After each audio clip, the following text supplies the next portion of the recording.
I never received an allowance. What do you mean? This bombshell dropped during a conversation with my father-in-law one day. I couldn't believe something like this was happening behind my back. My name is Emma, and I'm 29. I've been living with my husband John since we got married 4 years ago. This particular incident occurred when I came home from work one day. My usually late-arriving husband was already home. I sensed something was off just by looking at him. Cans of beer and highball drinks were scattered all over the floor, and his face was flushed red. "Whoa, John, what's going on?" I rushed over to him. "Enough, I can't take it anymore," he snapped. "What do you mean? You can't take what? And since when do you drink this much?" "That's my business, darn it." His words came out slurred and harsh.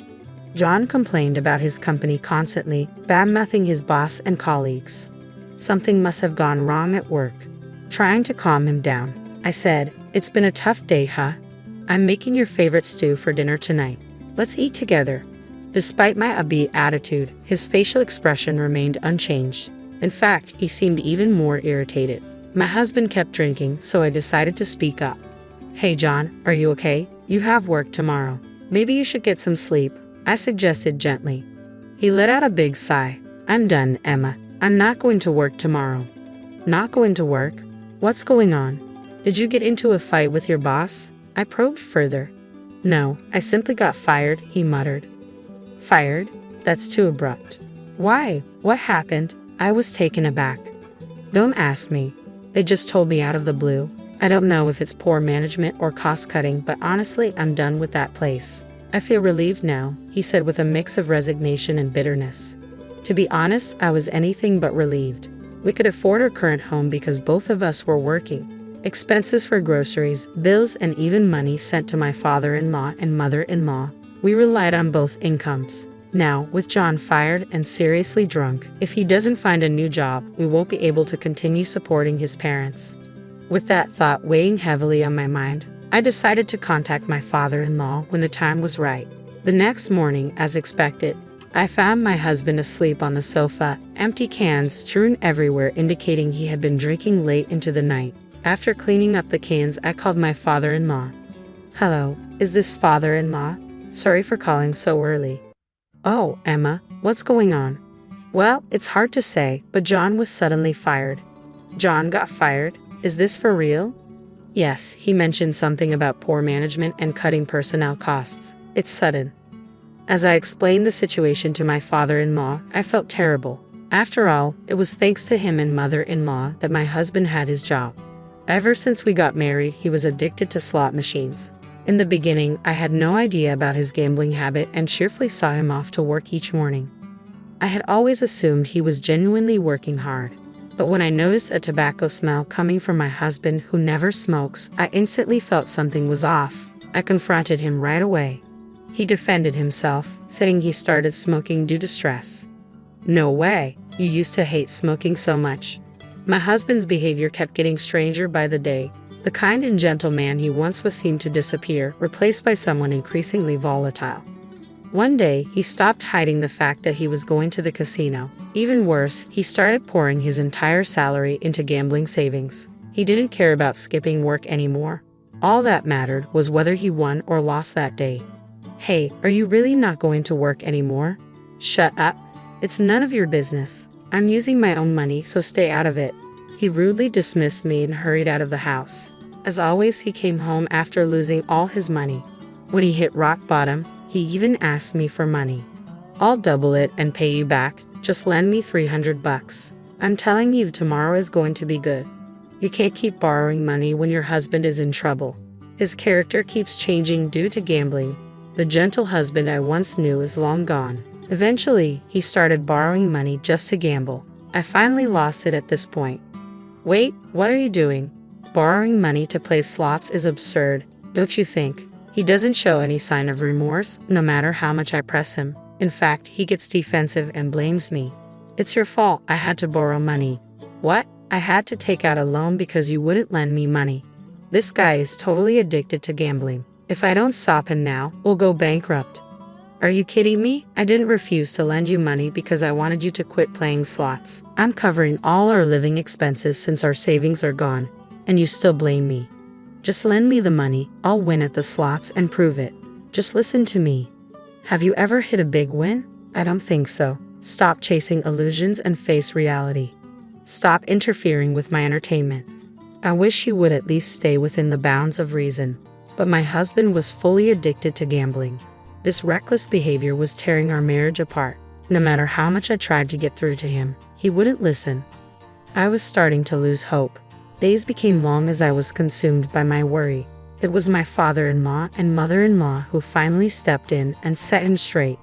Do you even realize you have a family? You're racking up debt over slot machines. Apologize to Emma now.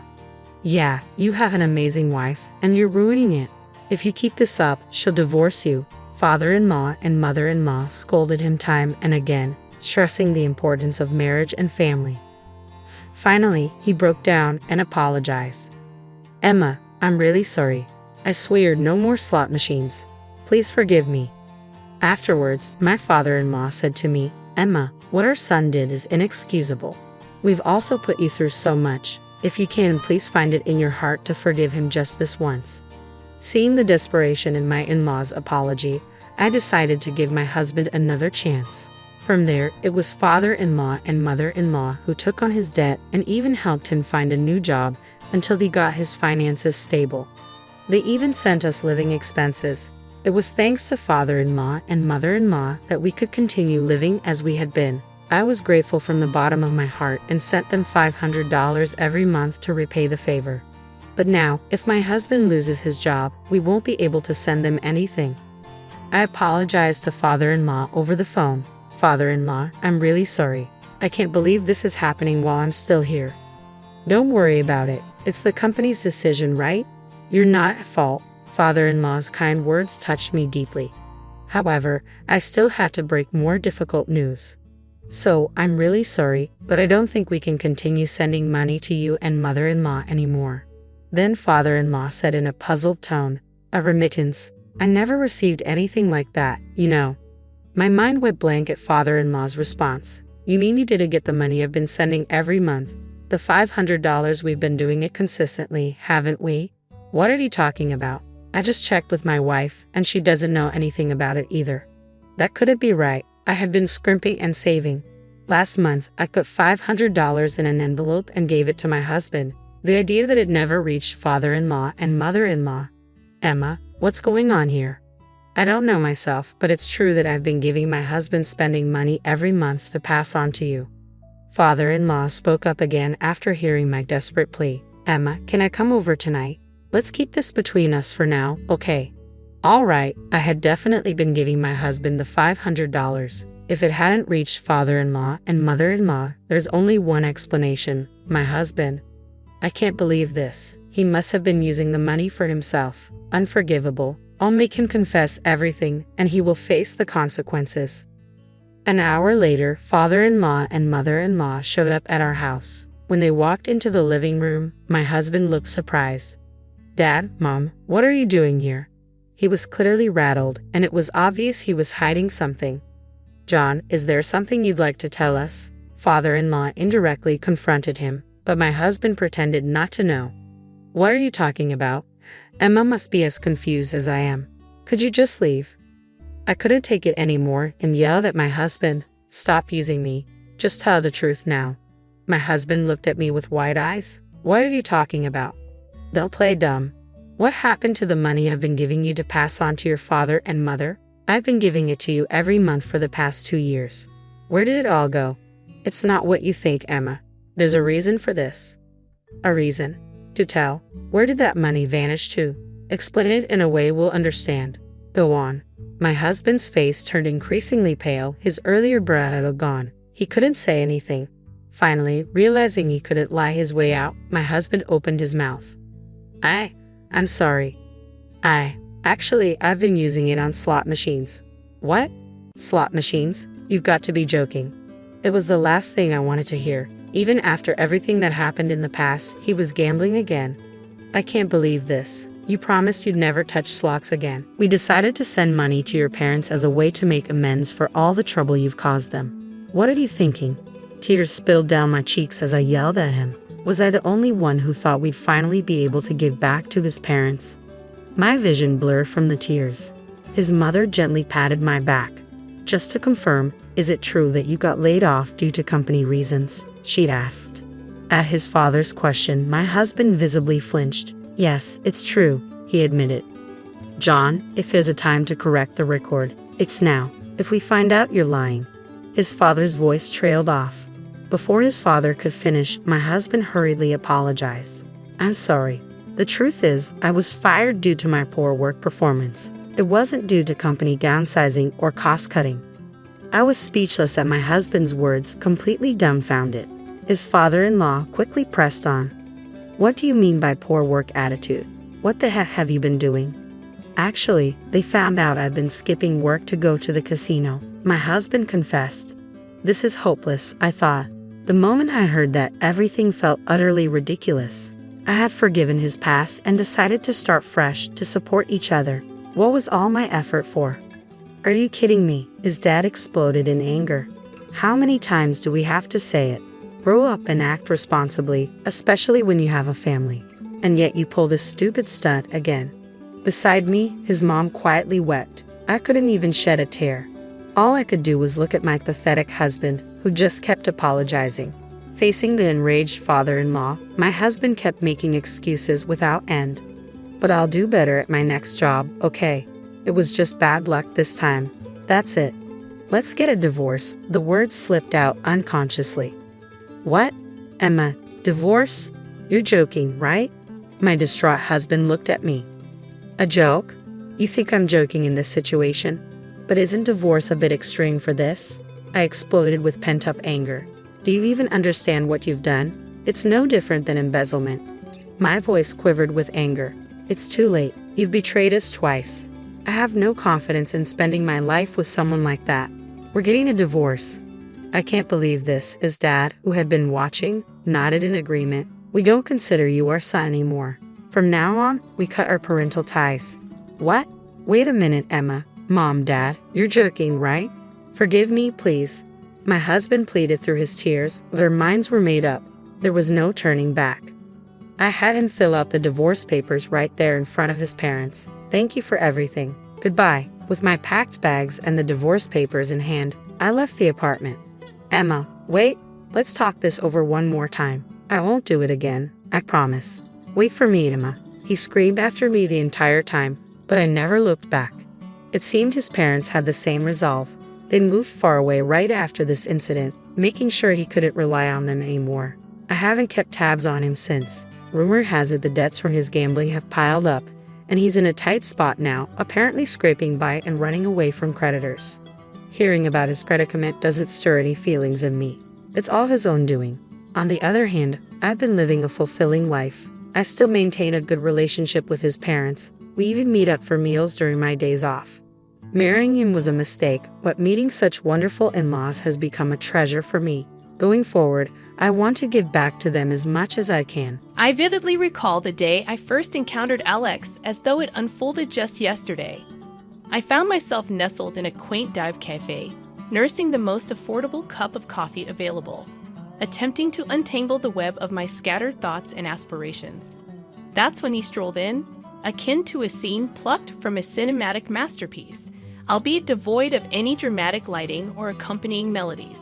Instead, the atmosphere was defined by the gentle jingle of the doorbell and the lingering aroma of stale coffee, mingled with his distinct aftershave. "Is this seat taken?" he inquired, gesturing towards the empty chair opposite me with a smile capable of inducing instant infatuation. "It looks free to me," I responded, striving for an air of nonchalance, despite the flurry of excitement his unexpected presence stirred within me. As conversation ensued, it became increasingly apparent that we shared a kinship that transcended mere acquaintance. Our interests aligned seamlessly, from indulging in mindless television series to engaging in spirited debates over preferred pizza toppings. Pineapple, anyone? Fast forward, and we transitioned from casual encounters to a genuine relationship that felt as though it had spanned lifetimes. Before we knew it, discussions of matrimony were underway. Yet, amidst the burgeoning romance, the specter of drama loomed. Alex's parents, a force to be reckoned with, greeted me with thinly veiled scrutiny upon our initial encounter. Their smiles, though ostensibly welcoming, betrayed an underlying assessment of my worthiness. "So, you're the girl Alex can't stop talking about," his mother remarked, her tone tinged with a coldness that sent shivers down my spine. "Guilty as charged," I retorted, masking any semblance of insecurity. However, their insistence on a prenuptial agreement struck a discordant note. While I harbored no ulterior motives, the notion of such a contract felt inherently distrustful. "I'll sign your prenup," I acquiesced, "but under one condition. If infidelity rears its ugly head, the transgressor foots the bill, $100,000. Alex's reaction mirrored a mixture of disbelief and discomfort. Yet I remained resolute. Past experiences had taught me the value of safeguarding against betrayal. We believed this compromise would quell any familial objections, but fate had other plans. One evening, nestled together on our beloved, albeit dilapidated couch, a symbol of our shared history, we found ourselves dreaming of a future beyond our means. Italy beckoned, its allure irresistible despite our financial constraints. "Think about it, Alex," I enthused, envisioning the culinary delights and artistic wonders awaiting us. However, reality reared its pragmatic head. "Our bank account screams backyard camping, rather than romantic Venetian getaway," he quipped, punctuating his words with a playful squeeze. Undeterred, I proposed a strategy of thrift and sacrifice, teasingly targeting his beloved video games as potential casualties. Our banter echoed the essence of our relationship. Dreamers grounded in the practicalities of everyday life. In the midst of mundane chores and playful banter, the topic of starting a family surfaced, a prospect both exhilarating and daunting. "Emily, we need to talk about starting a family," Alex broached, his voice tinged with uncertainty. The weight of the conversation hung in the air as we navigated the uncertain terrain of parenthood, finding solace in the unwavering support of one another. How daunting could it be? I chuckled, a blend of nerves and affection coloring my laughter. Famous last words, babe. That's how it was with us. No matter the challenge, we tackled it hand in hand, even as Alex's mother began dropping not-so-subtle hints about grandchildren at every opportunity. We maintained our united front. "Emily, darling, when will you give me some grandbabies? Time isn't standing still, you know," she'd remark, her tone sugary but her message anything but. I'd plaster on a smile, biting back retorts, and Alex would interject, "Mom, give it a rest, will you? These things take time." Yet, as the months passed, pressure mounted, not just from his mother, but from within. Our desire for a family clashed with the harsh reality of infertility. Ever since Judy, his mother, discovered her newfound hobby of tormenting me, our home transformed into a battleground, her weapon of choice a razor-sharp tongue. One Sunday lunch, as we gathered for what should have been a tranquil meal, Judy barged in uninvited, her presence casting a shadow over the room. "Well, isn't this quaint?" she began, dripping with sarcasm, her gaze sweeping over our modest spread. "Emily, dear, I can see you've been slaving away in the kitchen all morning," she remarked, a smirk dancing on her lips. Attempting to diffuse the tension, I offered a feeble smile, urging her to take a seat. But Judy wasted no time before launching into her assault. "You know, Emily," she began, her voice laced with condescension, "Mrs. Henderson's grandson was just born. It got me thinking, when are you and Alex going to give me some good news?" Heat flooded my cheeks, a mixture of humiliation and indignation burning within me. I sought solace in Alex's gaze, only to find him engrossed in his plate, a feeble attempt at avoidance. "Mom, come on," he muttered weakly. But his lackluster defense only fueled Judy's relentless tirade. "Alex, dear, I don't mean to be cruel," Judy continued, "but you're not running a charity here. You work hard for your money. Why waste it on Emily if she can't even fulfill her basic duties as a wife? A cleaning service and a cook would be far more efficient, don't you think?" Unable to contain my frustration any longer, I spoke up. "Judy, I am trying my best here. It's not like I don't want to have kids. And as for the house and my cooking, well, I didn't realize marriage was a service contract. But my words fell on deaf ears. Judy remained steadfast in her judgment, her criticisms cutting deeper with each passing day. She scrutinized every corner of our home, disparaging my appearance and undermining my role as a wife. With each visit, her comments grew sharper, her disapproval more pronounced. "Is that what you're wearing?" She'd sneer. "A wife should dress to please her husband. No wonder Alex is always exhausted. He has to come home to this." I attempted to defend myself, to reason with her, but it was futile. Judy had made up her mind, and nothing could sway her perception. And in that moment, the realization dawned upon me. I was fighting this battle alone. No matter what I said or did, Alex's stance, or lack thereof, remained the most painful blow. Each night, after Judy's departure, we'd engage in heated arguments. "Why won't you stand up for me, Alex? She's walking all over us, and you're just letting her," I'd plead. "Emily, she's old, set in her ways," he'd respond. "What do you want me to do? Kick my own mom out?" But it was clear this was more than just about Judy's disapproval. It was about us, our marriage, and whether we were strong enough to stand together or succumb to Judy's criticisms. As the days turned into weeks, I realized this wasn't merely a phase. It was a full-blown siege. If we didn't act soon, there might not be anything left to salvage. The strain extended beyond the home front. Alex himself began behaving oddly. It wasn't the typical stress from work. It was something deeper, something that twisted my stomach into knots. It began with the phone calls. Alex, who had always been transparent, suddenly started stepping out of the room every time he received a call, always from the same caller ID, John from work. One evening, trying to keep my voice casual, I asked, "Who's John from work?" Alex flinched, a telltale sign of unease. "Oh, just a new guy at the office. Lots of questions, you know," he replied, but his evasiveness only fueled my suspicions. Then there was his sudden interest in his appearance. Gone were the days of graphic tees and worn-out jeans. Now it was all crisp shirts, slacks, and cologne. "Since when did you care about smelling like a department store?" I teased. "Just felt like changing things up. No harm in that, right?" He replied a bit too quickly. The late nights at work became a regular occurrence. "Another long one, babe." He'd text, promising he wouldn't be late, but the clock would tick well past midnight before I heard his keys in the door. Try as I might, I couldn't shake the feeling that something was off. That's when I made the decision to hire a private detective. It felt like something out of a bad TV show, but I needed to know for sure. The evidence arrived in a plain brown envelope.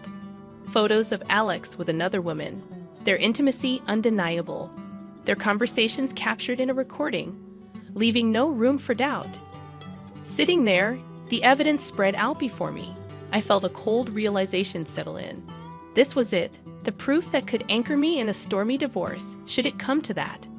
But I kept it all a secret, a painful burden I chose to carry alone. I wasn't ready to confront him, not yet. I needed a plan, a way to navigate the wreckage of our marriage with my dignity intact. The following days were a blur.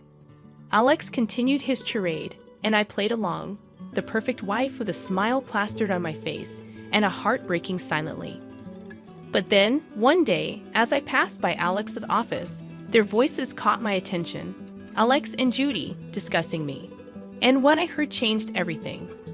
I stood there, rooted to the spot, a mix of shock and anger boiling inside me. They were planning my exit from this family as casually as one would plan a grocery list. The hurt ran deep, but it sparked something else in me, a burning desire for revenge. They thought they could use me, discard me at their convenience. I'd show them I wasn't just some pawn in their twisted game. A few days later, during a family dinner that felt more like a farce than a meal, Judy brought up her upcoming birthday with the same smirk I had come to despise. "So, Emily dear, what are you planning for my birthday? Something special, I hope?" she inquired, her voice dripping with fake sweetness. I met her gaze, my face a mask of calm. "Actually, Judy, I was thinking of throwing you a dinner at the city's most luxurious restaurant. A night you won't forget, I replied. Her eyes lit up with greed, and she exchanged a quick, satisfied look with Alex. They thought they had me cornered, but little did they know I was already 2 steps ahead. Emily, that sounds delightful. Just close family, keep it intimate, Judy insisted, her voice saccharine. Of course, Judy. It'll be our pleasure, I replied, the words tasting like ash in my mouth. The weeks leading up to Judy's 70th birthday felt like a slow march towards D-Day. Every smirk from her, every indifferent shrug from Alex fueled my resolve. The plan was simple yet bold. Host a lavish dinner at the city's most luxurious restaurant under the guise of a loving gesture, then drop the bombshell. But like any bit plot, the devil was in the details. The tension at home was palpable the night before the party. Alex, oblivious to the storm brewing, was casually lounging on the couch, scrolling through his phone. "Everything's set for tomorrow?" he asked, not looking up. "Oh, you could say that," I replied, my tone belying the turmoil inside. The day arrived, and as guests filled the opulent dining room reserved for Judy's celebration, the air crackled with anticipation. My heart raced, not from nerves, but from the adrenaline of what was about to unfold. As we all settled in, the meal proceeded with forced mirth. Laughs were shared, stories exchanged, and then, as the dessert plates were cleared away, the waiter approached with the final act of the evening, the bill. Without missing a beat, I handed over my card, the gesture unnoticed by most. It was then Alex, with a smirk that didn't reach his eyes, decided to drop his bombshell. "Emily, I think it's time everyone knew. I'm tired of this of us. I want a divorce," he declared. The words hung in the air, a toxic cloud suffocating all other noise in the room. Before I could even process the full weight of his statement, Judy piped up, her voice sharp and unforgiving. "Well then, since that's out in the open, I think it's best you leave, Emily. We're celebrating family tonight, and well, you're no longer part of it." The room went deadly silent. Every eye was on me, waiting to see how I'd crumble. But I didn't. With a calm I didn't feel, I stood, nodded, and walked out without a word. The cool night air hit me like a slap as I made my way home. By the time I reached his apartment, a plan formed. I packed my essentials, the numbness giving way to a cold resolve. This was it, the end of one life and the start of another. As I zipped the last suitcase, my phone started buzzing, a relentless, insistent vibration that I initially ignored. But curiosity got the better of me. Judy's voice screeched from the other end, demanding I fix the payment issue. The sweet irony of it all. In my preparations for the inevitable, I had secured my exit strategy. I stood there, rooted to the spot, a mix of shock and anger boiling inside me. They were planning my exit from this family as casually as one would plan a grocery list. The hurt ran deep, but it sparked something else in me, a burning desire for revenge. They thought they could use me, discard me at their convenience. I'd show them I wasn't just some pawn in their twisted game. A few days later, during a family dinner that felt more like a farce than a meal, Judy brought up her upcoming birthday with her trademark smirk. "So, Emily dear, what are you planning for my birthday?" "Something special, I hope," she said, her voice dripping with fake sweetness. "Actually, Judy, I was thinking of throwing you a dinner at the city's most luxurious restaurant. A night you won't forget," I replied, meeting her gaze with a mask of calm. Her eyes lit up with greed, and she exchanged a quick, satisfied look with Alex. They thought they had me cornered, but little did they know I was already 2 steps ahead. "Oh, Emily, that sounds so delightful. Just close family, keep it intimate," Judy chimed in, her voice oozing fake sweetness. "Of course, Judy. It'll be our pleasure," I replied, the words tasting like ash in my mouth. The weeks leading up to Judy's 70th birthday felt like a slow march towards D-Day. Every smirk from her, every indifferent shrug from Alex fueled my resolve. The plan was simple yet bold. Host a lavish dinner at the city's most luxurious restaurant under the guise of a loving gesture, then drop the bombshell. But like any good plot, the The devil was in the details. The tension at home the night before the party was palpable. Alex, oblivious to the storm brewing, was casually lounging on the couch, scrolling through his phone. "Everything set for tomorrow?" he asked, not looking up. "Oh, you could say that," I replied, my tone belying the turmoil inside.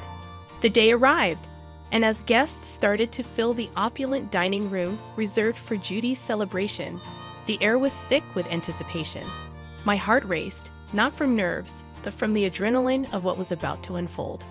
Judy, ever the queen bee, basked in the attention, lavishing in the luxury of her surroundings. "Oh, Emily, you've outdone yourself. This place is exquisite," she exclaimed, her voice loud enough for nearby tables to hear. As we all settled in and the meal proceeded with forced mirth, laughs were shared, stories exchanged. Then, as the dessert plates were cleared away, the waiter approached with the final act of the evening, the bill. He leaned in discreetly, informing us the dinner cost was $33,000. Without missing a beat, I handed over my card, the gesture unnoticed by most. It was then Alex, with a smirk that didn't reach his eyes, decided to drop his bombshell. "Emily, I think it's time everyone knew. I'm tired of this of us.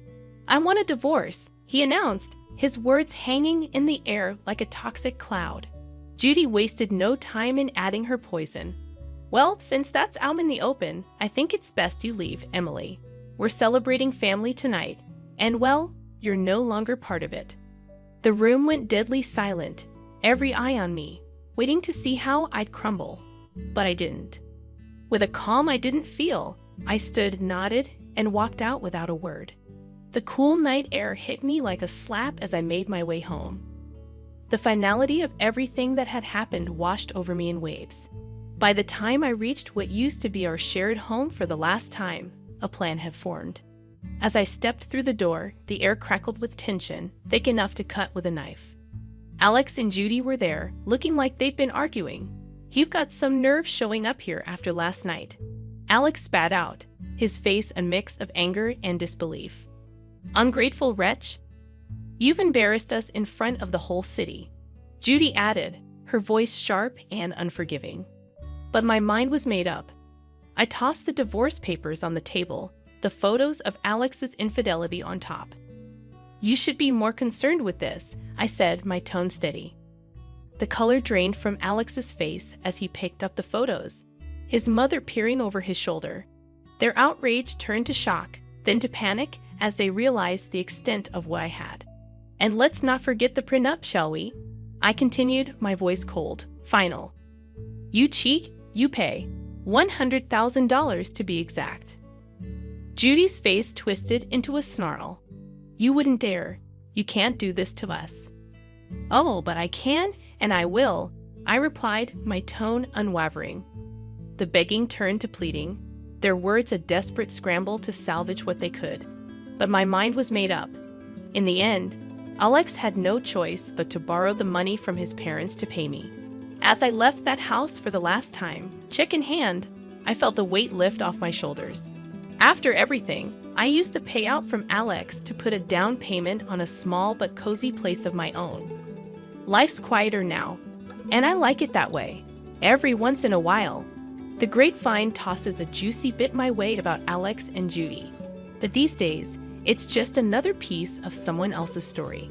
Life's simpler, quieter, and infinitely sweeter on this side of chaos.